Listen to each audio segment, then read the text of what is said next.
Assalamualaikum warahmatullahi wabarakatuh. Good morning student. Bagaimana kabarnya hari ini? Semoga anak-anak di rumah tetap dalam keadaan sehat walafiat ya. Alhamdulillah anak-anak, hari ini kita akan belajar lagi mata pelajaran IPS tentang ekonomi maritim di Indonesia. Nah, kemarin Ustazah sudah menjelaskan mengapa Indonesia itu disebut negara maritim. Masih ingat? Iya, karena wilayah lautnya itu lebih luas daripada daratannya. Nah, apabila dihitung persen, wilayah laut Indonesia itu 70% dan datarannya hanya 30%. Nah, itu. Nah, kondisi maritim, kondisi kelautannya itu sangat-sangat mempengaruhi kehidupan masyarakatnya. Dalam hal apa saja? Yang pertama, dalam hal pelayaran.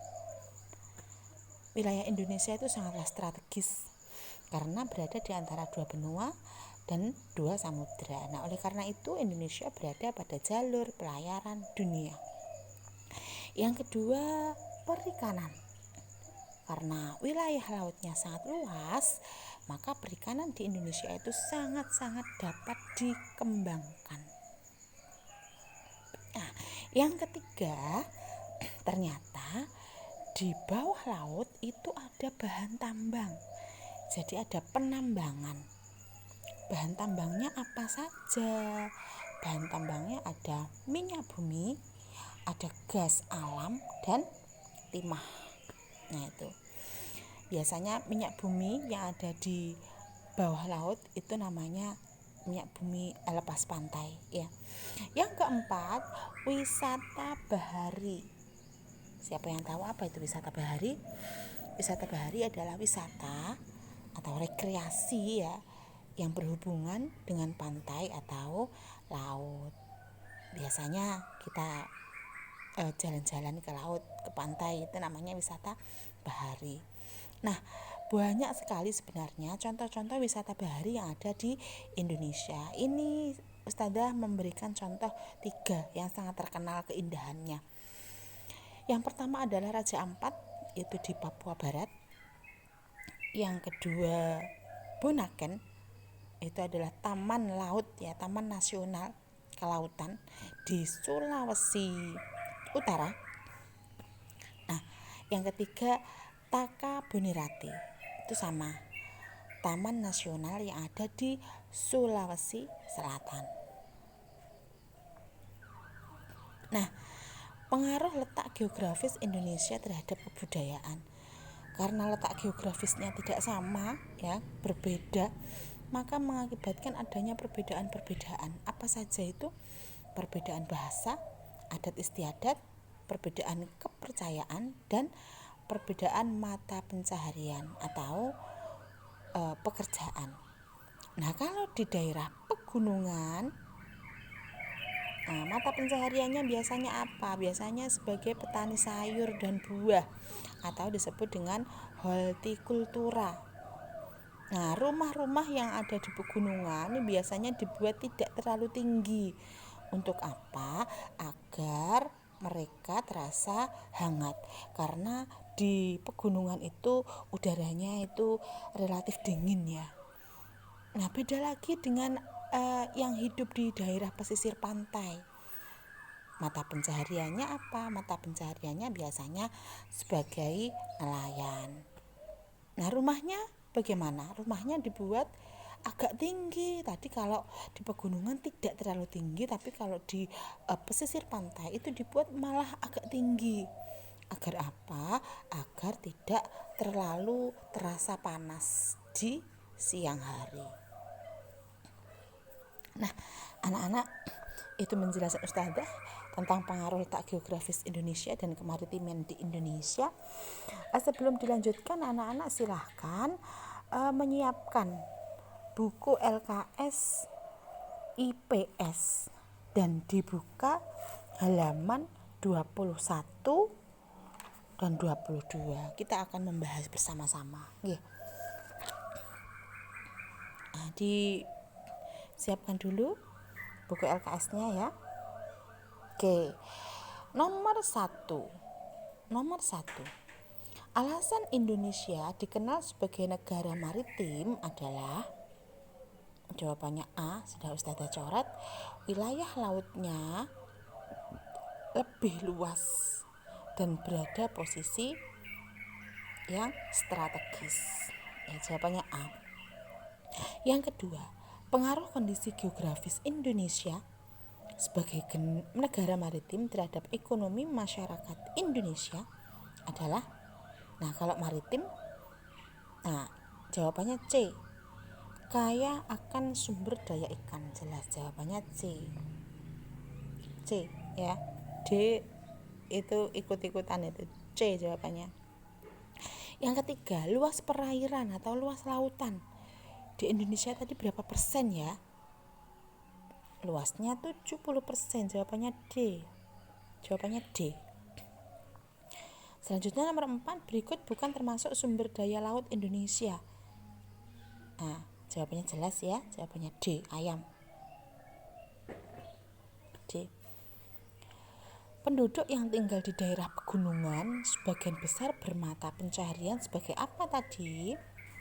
Sebagai petani. Petaninya biasanya petani sayur dan petani buah atau tumbuhan hortikultura. Yang keenam, mata pencaharian penduduk dipengaruhi oleh letak geografis suatu daerah. Kota Madiun berada di jalan regional yang menghubungkan daerah di Jawa Timur dan Jawa Tengah. Berikut bukan termasuk profesi sebagian besar penduduk yang tinggal di kota tersebut adalah yang bukan. Berikut bukan termasuk. Berarti perikanan, karena tidak, B jawabannya, karena tidak dekat dengan pantai. Sudah? Sekarang lanjut ke halaman 22. Nomor 7. Berikut bukan wisata bahari yang ada di Indonesia. Bukan wisata bahari. Yang A, Waikambas. Waikambas itu adalah Taman Nasional Pelestarian Gajah yang ada di Lampung. Yang B tadi, Takabonerate, itu adalah taman laut yang ada di Sulawesi Selatan. Raja Ampat Taman Laut atau Taman Nasional yang ada di Papua Barat. Dan D, Bunaken, taman laut yang ada di Sulawesi Utara. Jawabannya apa yang bukan bahari, yang bukan kelautan? Nah, jawabannya adalah A. Jawabannya A. Waikambas, pelestarian gajah yang ada di Lampung. 8. Penduduk yang tinggal di daerah pantai Pangandaran bermata pencaharian sebagai, nah kalau di pantai jelas ya, nelayan. Jawabannya D. 9. Masyarakat yang tinggal di gunung membuat atap yang tidak terlalu tinggi agar rumah menjadi terasa hangat. Ya, B ya. Kurang pas Ustazah. Nomor 10. Pelabuhan yang terletak di Jawa Timur. Jawa Timur.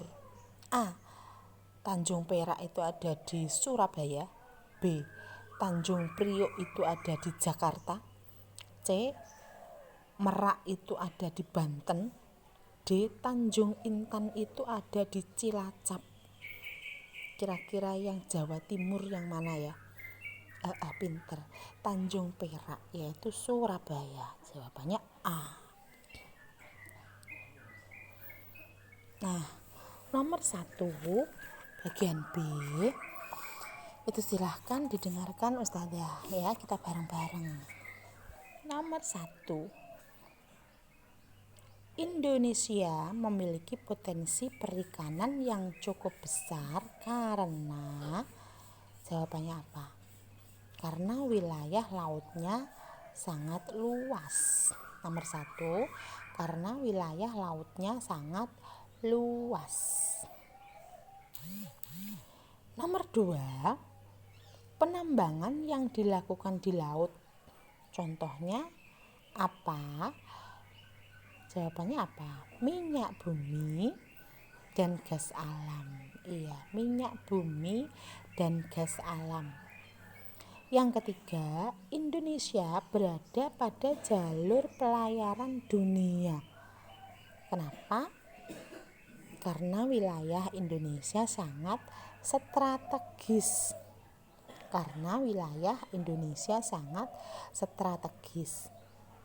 Kenapa kok strategis? Karena di antara 2 samudra dan 2 benua, ya. Nomor 4, wisata Bahari Raja Ampat terdapat di wilayah Papua Barat. Sampun. Nomor 5, masyarakat yang tinggal di tepi pantai membuat atap setinggi mungkin. Tujuannya untuk apa? Untuk mencegah udara panas atau untuk mencegah kegerahan di siang hari, biar tidak sumuk ya, tidak gerah, agar tidak terasa gerah, tidak terasa panas di siang hari gitu ya. Ampun. Sekarang yang C, apakah yang dimaksud wisata bahari? Apa tadi wisata bahari? Iya, wisata yang berhubungan dengan pantai atau laut. Wisata yang berhubungan dengan pantai atau laut. Yang kedua, jelaskan pengaruh kondisi geografis Indonesia terhadap kebudayaan. Karena letak geografis yang berbeda, apa pengaruhnya? Pengaruhnya adalah terjadi keberagaman budaya.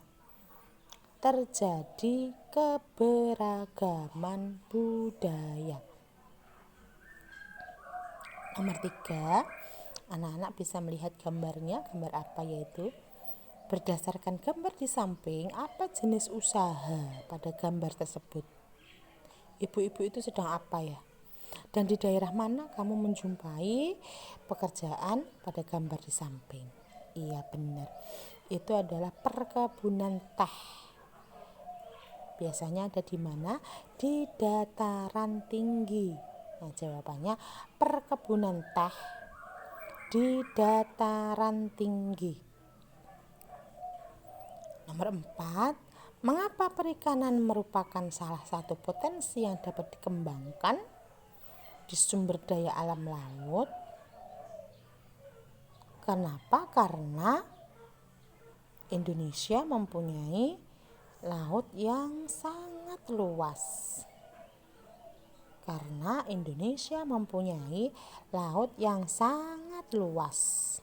Iya, sampun.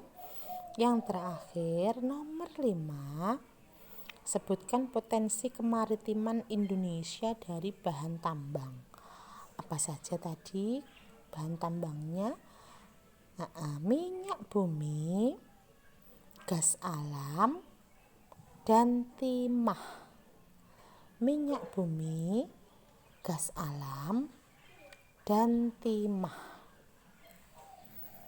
Sampun, alhamdulillah anak-anak.